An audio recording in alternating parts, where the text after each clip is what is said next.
On today's show, a robot swan in Singapore, a really tiny robot claw that's gonna help you maybe someday in surgery. And Star Wars VR coming soon. Maybe. Get out your headsets. It's Tomorrow Daily.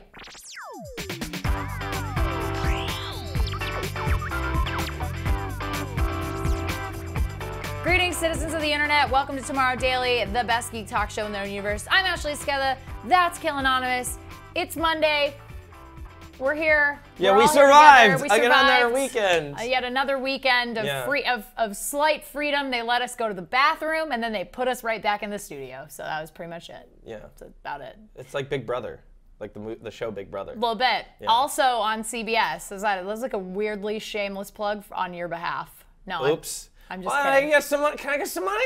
You give me some money for doing that. All right, let's hit the headlines.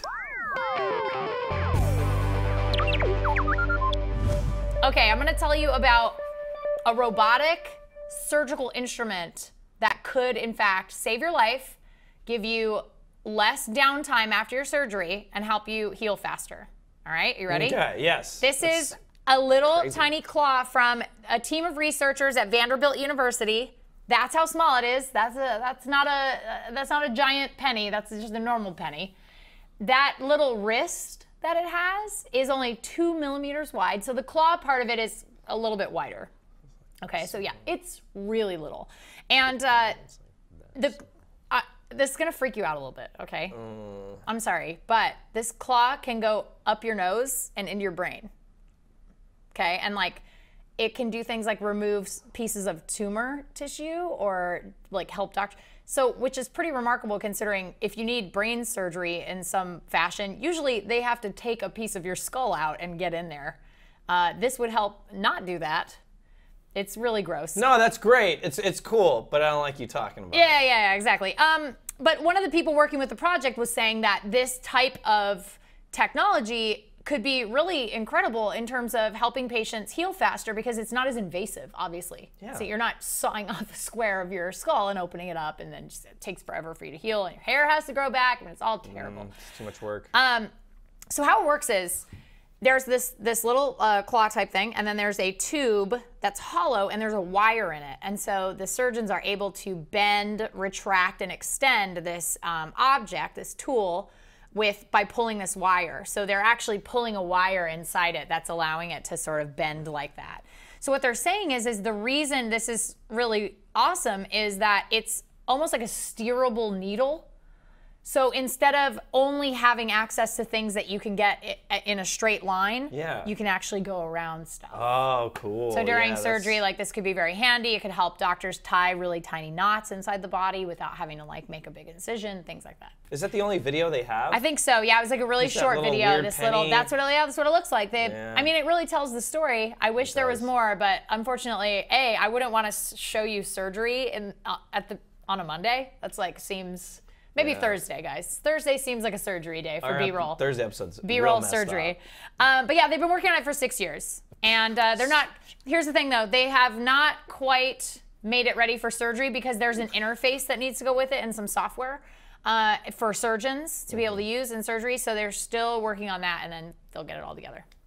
That's really cool. Kind of impressive. I love medical tech. It's really interesting to me. So that brings us to our hashtag of the day, which I thought we could have a lot more fun with the claw, this little robot claw. So the hashtag is TD Claw. And what exactly, what else? What other fun things could you use a robotic claw for that's that tiny? Oh, getting stuff beneath the cushions of your couch without taking the cushions off. I like that. No, it's pretty stupid in comparison to saving human lives, but go ahead, what's yours? I would like to de-seed my lemons with that thing. I get real aggravated when I have to de-seed a lemon. Oh, man. It's super dumb. Like I said, pick a petty thing. Pick something that is terrible and dumb. I'm sure it's going to be the most petty. We're going to waste this technology. Everyone else is going to be like, nano technology, fixing tiny robots to kill cancer in the body. Like, no, we are picking de-seeding lemons and reaching between our couch cushions. Yeah. Great. Waste your tech. Tell me about Star Wars. Okay, Star Wars VR. Show it. Just show it. Just show it. I'm not even gonna. I'm not gonna set it up. Just show it, and then I'm gonna tell you about it. Play that beautiful. Play the thing. Play that beautiful Star Wars. There you go. Okay, so what you're looking at is a concept for a VR Star Wars experience. Director Rob McClellan and VFX artist Craig Stuff worked with Hammerhead VR to make this demo of VR Star Wars game.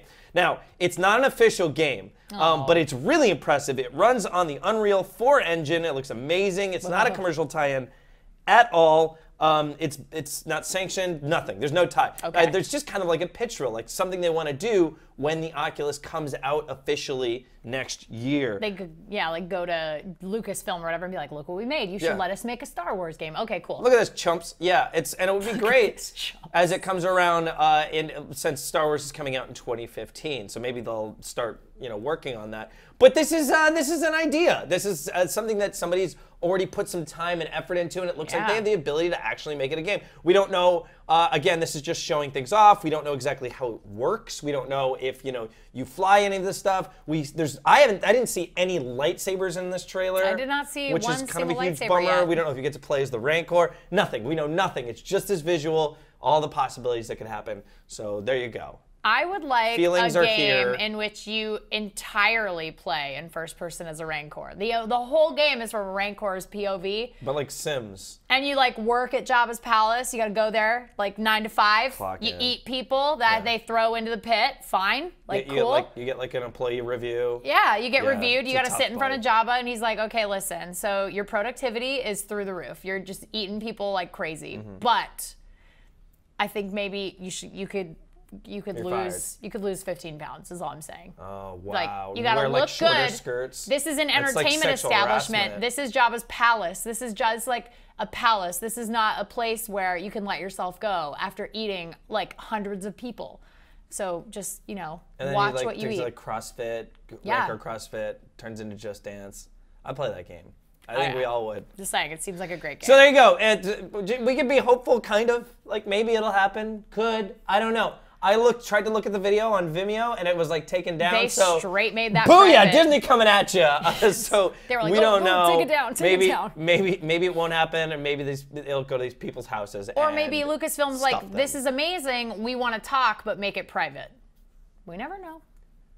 Click on which part of the screen who you agree with. You click on this click a lot, side with too. me, and click on this side. you're It's playing probably just going to Diablo. pause your video, but Yeah. whatever. All right. All right, tell me about your Last story. thing, let's talk about robot swans. This is it's a very clever way of measuring water pollution. So researchers at the National University of Singapore have created, these are robots in the water. They're not real swans, they're robots. They're adorable. They look like real swans from far away, but up close, not so much. So you can obviously tell they are definitely not real life swans. The program is called New Swan, and it's designed to test the pollution levels in water around Singapore over time. The swan, apparently, that size bird was the right shape for the robot that's inside it. And they test in water that's subject to polluting by recreational and industrial groups. So they're not just watching corporations, they're also watching people and different events and things like that, and testing the water for things like chlorophyll, pH levels, oxygen. And then they can also have these sort of add-on sensors that they can put inside the swans, and say, oh, well, we have this one very specific sensor that we want to test for this thing, and then they can add on different sensors. So they say they're way more expensive than underwater vehicles, the autonomous underwater vehicles that can go around and get samples. And also way cheaper than actually sending a human out to do manual sampling to all these different spots. They can operate autonomously. They can be set up and track their own GPS marks so they don't recover their tracks. Or you can actually operate them via remote control. So you can send them around, you can drive them around the lake like bumper boats. Yeah, race them. Swan fights, Race them, robo yeah. swan fights. like battle Hashtag bots. TD Robo Swan Fights. Swan bots. Listen, guys, if you want to bring these swans to battle bots maybe next year for the next round of competition, I bet that'll give you enough time to put some really dangerous stuff on them. I'm just saying. Yeah, there'll be a little flamethrower coming out of the beak. Just putting it out there. pretty Seems cool. like it could be good. Quick note before the break, I didn't see any other actual swans in that water. No. That's weird. That's gonna... But apparently, even though it's not like swan-infested waters, that sounds crazy. Yeah. But the environment around them is used to seeing swans, so it's actually less stressful for the nature surrounding them, regardless of whether it's a bird or not. Nice save. All All right, we're going to take a quick break. However, we actually have, it's a first. Our break video is a fan-submitted video. What? Yeah, this is from Eddie, and he says, "Hi, Khail and Ashley. Big fan of the show. Just wanted to share with you a cool video that took me 2 years to make." Wait, he actually made it too? Made this video, shot it using my Canon, and combined hundreds of 4,000 by 3,000 images to produce this quick time-lapse video of a building being constructed across the street from my office. It is in 4K, which you can set on YouTube to see the amazing detail. Enjoy it. Here's the link. And so here is this wonderful video from Eddie, and we will be right back with Back It or Hack It and your user feedback. Check this out.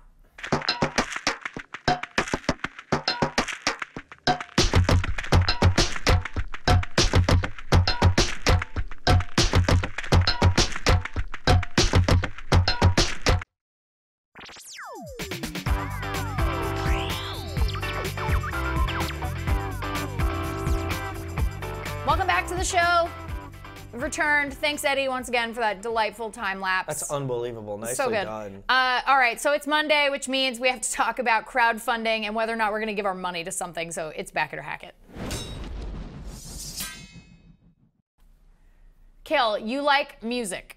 Yeah, I like to hear things. You like technology. Oh, yeah, that's why I'm here. All right, so I'm going to tell you about Helix. I saw this, and I was like, Khail might really like this. Okay. Logan will too. Logan, producer Logan, also likes music and technology. So you guys might like this if you also like music and technology. This is a wearable. That's a cuff. Okay. Looks a little bit dorky, but it's wireless Bluetooth headphones. Oh, look at that. That live inside your cuff, which is pretty freaking cool. Yeah. So this is a discrete pair of Bluetooth headphones that live inside like these top sort of compartments on the wristband. So you can see the metal part of it is actually the compartment where the earbuds and the control unit live, which is awesome. So the band is made of the same material as the Apple Watch bands. So they're like really durable and kind of soft, that sort of soft rubber.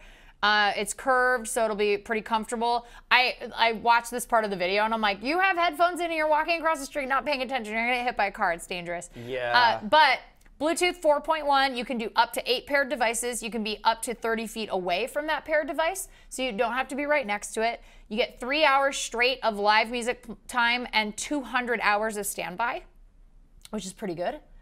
And so they want $100,000. They have almost $80,000. They're definitely going to hit their goal. Yeah. It's a gorgeous. It's gorgeous. Yeah, it's really nice. Looks slick.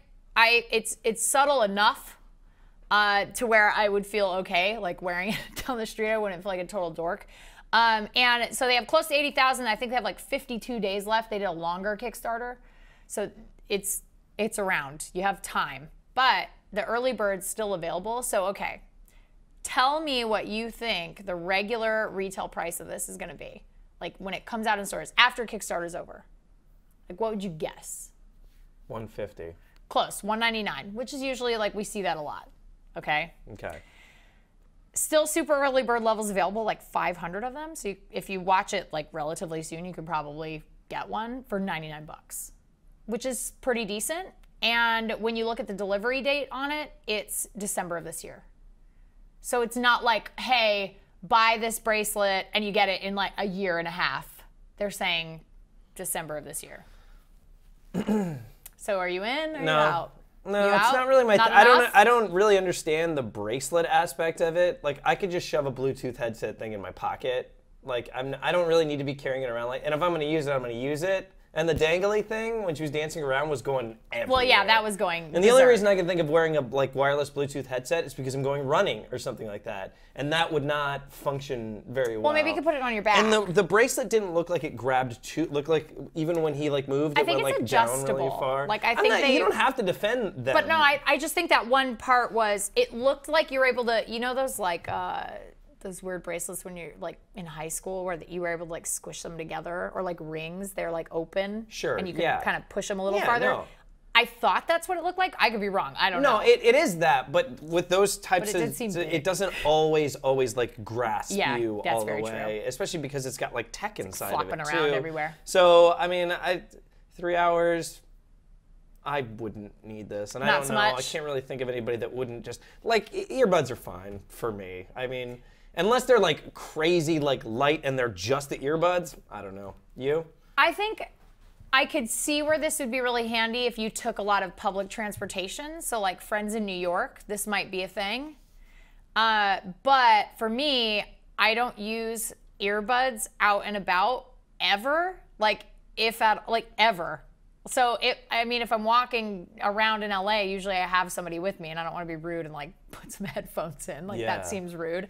And then if I'm in my car, I'm listening through my car. Like why would I have Bluetooth headphones on? So maybe less for a car culture community, more for people who use public transportation a lot. I gotcha. Maybe international, like I could see a lot of people in like London using stuff like this. Like London, New York, places with a lot of public transportation. But not only that, I listen to so many different, like, I don't know, if I'm gonna take out my phone anyway to hit it, I might as well. And I have a really good pair of earbuds. So like, I have really good. The only argument I could make for it is I have a wallet case and I don't carry a bag, and I don't want to I can't stuff headphones into my pocket.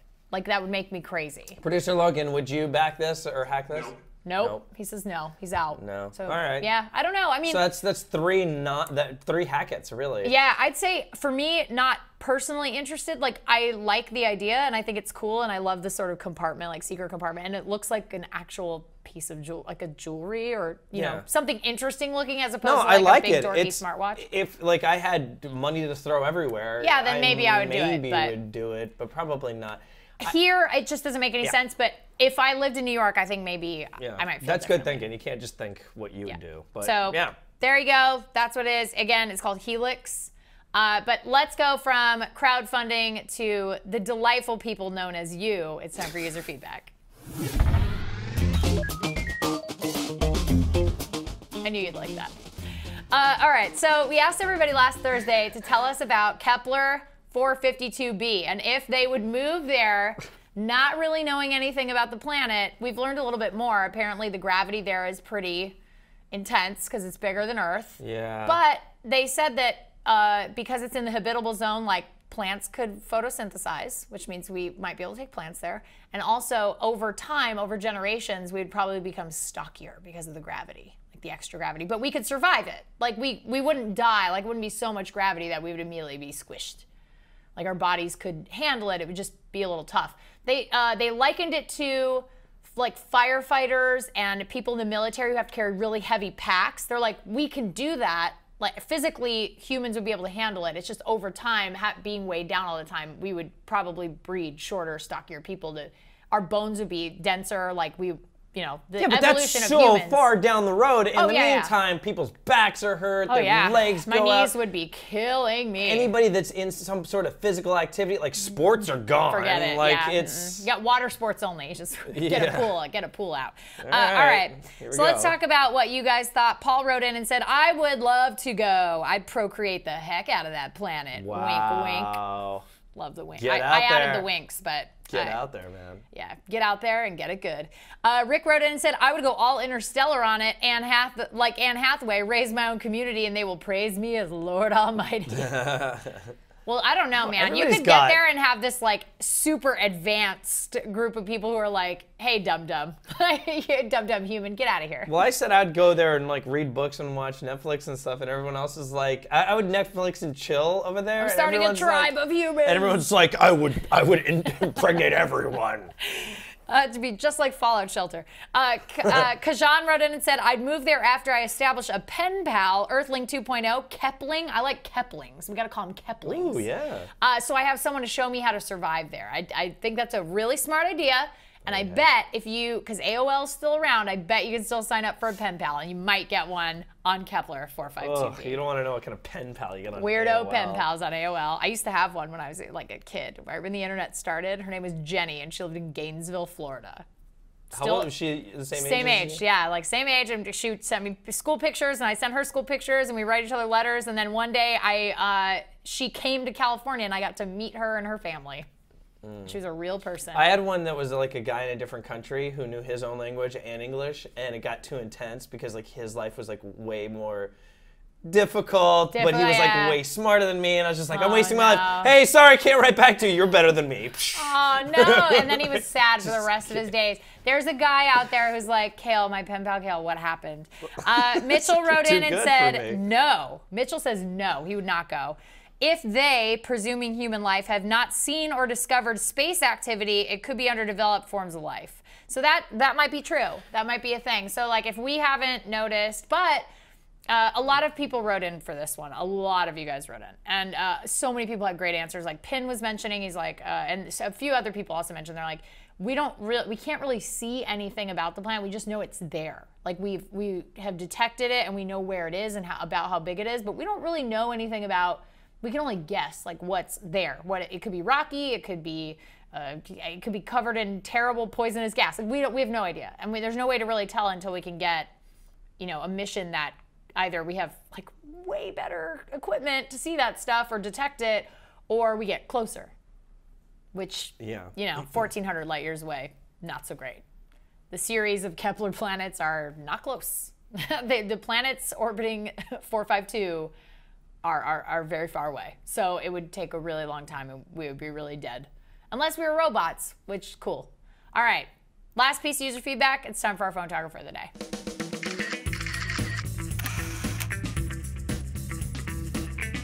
Another painfully honest viewer wrote in. His name's Max. Oh, says, like hey guys, just started watching your show and it's pretty good. It's pretty good. That's true. I took this picture at the USS Arizona Memorial with my iPhone 4S. Great picture, amazing picture. And also just You know what? You know anything about this picture? It's pretty good. It's pretty good. Oh man, I've been there. That place is emotional. It is very intense. You can feel the weight of how important that area is when you are there. It's amazing. And that's a great I took my girlfriend there and photo. she said she hated it. Really? She's like, it was boring. I was like, nobody was gonna tap dance for you at a memorial. Yeah, it's a memorial. You're not gonna see a parade. I mean, no, but don't expect these things. If you ever get the chance, you have an extra day in Hawaii, like Go. an extra day. But if you're or just if you have going a couple hours by the airport, like Yeah. if your flight gets delayed, or maybe you have a couple hours to kill before you got to check into the hotel, go there. Yeah. It's super worth it. Yeah, it's messed up. It's really, really nice. And it's really beautiful memorial, and Max did a very nice job, a pretty good job of depicting that. So thank you, Max. Pretty good, Max. We appreciate your pretty good photography for our pretty good show. C minus. C minus. C. Let's say C. Let's say C. A solid C. All right, guys. If you want to send in your photography, you can email us tomorrow at cnet.com. You can also find us on social media at Tomorrow Daily on some of your favorite social media sites. But really, if you want to bother us, you can find us on our own personal accounts. Yeah, if you really think we're pretty good, make sure to follow us on Twitter. I'm at Khail Anonymous. And I'm at Ashley Esqueda. That's it for the show today, guys. We'll be back tomorrow with a brand new docket of science facts, science fiction blown up in your face. But until then, be good humans. We'll see you next time. Bye.